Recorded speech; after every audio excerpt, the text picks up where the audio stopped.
I'm Wermuth Jr. and today I'm going to give my radical, real thoughts on the various Teenage Mutant Ninja Turtles movies. They're also so awesome. They're not bogus at all. Well, most of them aren't bogus. Anyway, I saw pretty much all the Ninja Turtles movies in theaters. So that's it for my first time on those. Anyway, first is the first one. I remember liking that one. But for a long time I thought it wasn't as good as the two sequels. But now, yeah, I think it is a little better now than when I was a kid. But it was kind of great, of course. I noticed that we used the plot from the first Ninja Turtles animated episode. I thought it was kind of strange how everyone knew it was me and them again. I thought it was strange how Splitter suddenly came from a real rat instead of a human. I remember that scene where you do the Gila song. It's kind of funny. I was kind of confused that the first Turtles were humans instead of robots like on the show. Because they were trying to be like the newspaper or the comic book series. It's kind of strange how in the old Ninja Turtles movies they didn't include characters created for the anime series, but they did other things that were more similar with the anime show, like having Shredder being the main villain, and having Wermuth being a news reporter. Like, kind of weird. Yeah, this got a great one, though. As a kid, I thought it was kind of boring. And, I know there's a lot of people who like the first one the best. There's also a lot of people who like the second one the best, and I like the second one best of the trilogy. It's Teenage Mutant Ninja Turtles 2, The Secrets of the Ooze. That was a good one. I liked Took Out Razor because at the time I didn't realize they were meant to be substitutes for people who watch steady. I see a lot of people saying that they knew they were supposed to be similar. It lost on me back then. Like, yeah, I knew they were both duos, but I didn't know they were supposed to be the same. Yeah. One thing kind of blew my mind is the scene where they sew like Bart in glass. I thought, wow, Simpsons and Ninja Turtles was the thing. Because I still say the Simpsons and Ninja Turtles being similar just because they both had awesome arcade games by the same company, like similar arcade games. And we're going to go with the beginning sequence where they're fighting at the toy store. And there's a little let's see with Super Shredder, because that made me think, so if he's Super Shredder, that means he's a hero, but he's the bad guy. And yeah, I think Ninja Turtles 2 was the funniest of the original trilogy. Oh, that's kind of interesting how the people made the movie wanted to be Rock City, but the Ninja Turtles creators refused to allow them, so they put them Took Out Razor. But then most video games that came after that featured Took Out Razor as well as Super Shredder. And one video game featured Tattoo, Shredder's assistant from the first two movies. And it was Took Out Razor just did appear in the series once, I think. And they appeared in twice. And then there's Teenage Mutant Ninja Turtles 3. So I liked a lot better when it was new, but I like a lot less now. I can't remember if I liked it better than the second one at the time or not, but that opinion's changed.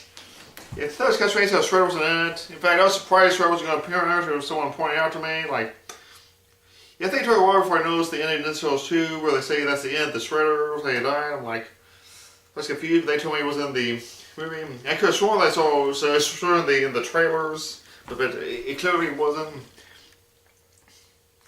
And I don't think really knew the gist of time travel. I thought it was magically traveling to another place. It was a different place and time. Yeah. Teenage Mutant Ninja Turtles 3. I last watched it I think in 2010 or 2011. I don't think it was really that bad, but it's not the best one. Then there's the 2007 movie TMNT, which I kind of liked, but I think I might like it less than Ninja Turtles 3, or maybe more. Yeah, I thought the bad guys were kind of boring, and I think it's kind of strange how it seemed like it was a continuation of the old ones, because, say, acknowledged the Turtles were heroes in the past, and they split up just because Leonardo to do some studying for a year, and took a while to come back. I do kind of like the conflict between Leonardo and Raphael.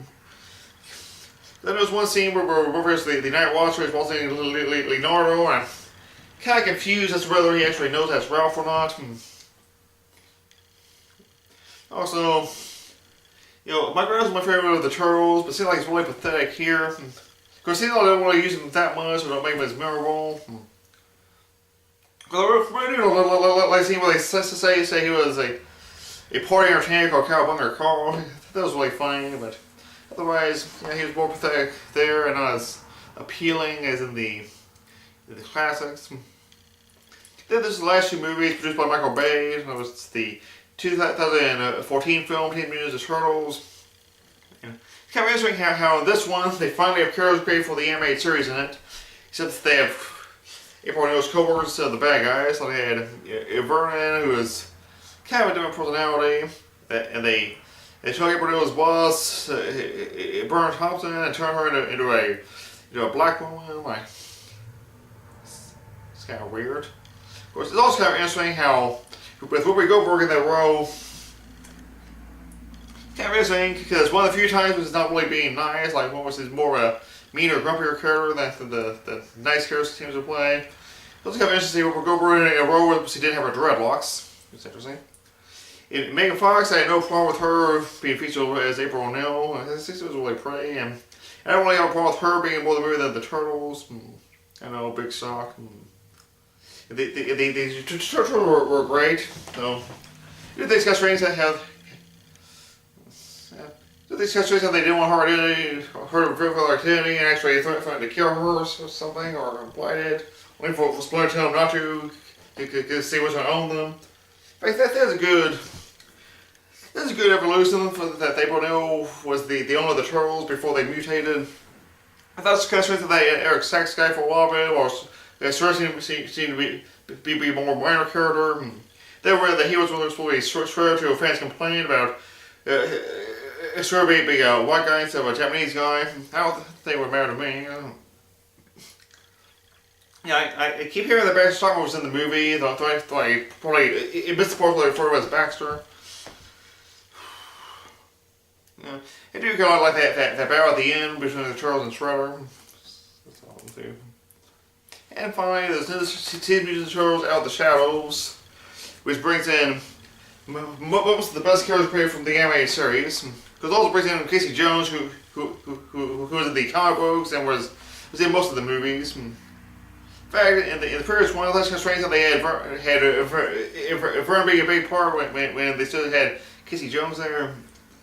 But Out of the Shadows, it's kind of interesting how they had the Turtles, played by Grant, want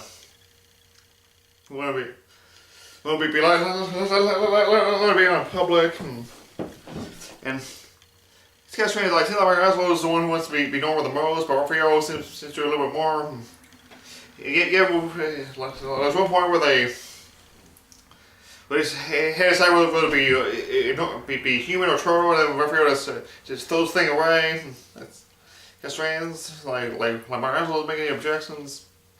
Of course, I saw it in the theater. I really want to watch the scene where Donatello finds out that they still can make them turn human, go to the bathroom, and miss most of that. So I guess I wish it was on video or something, or maybe see it in theaters again. I don't know. Yeah, it was great to see Bebop, Rocksteady, and Krang in the movie. Because I always found Krang to be inside of his body's stomach for most of it, and yet they actually have him outside of it a lot. Like he's connected to something, connected to the robot, and at times he's crawling on top of it. Yeah, the next one, it's definitely better than the first one. I want to say not just because it has so many ties into the original animated series. But it's awesome!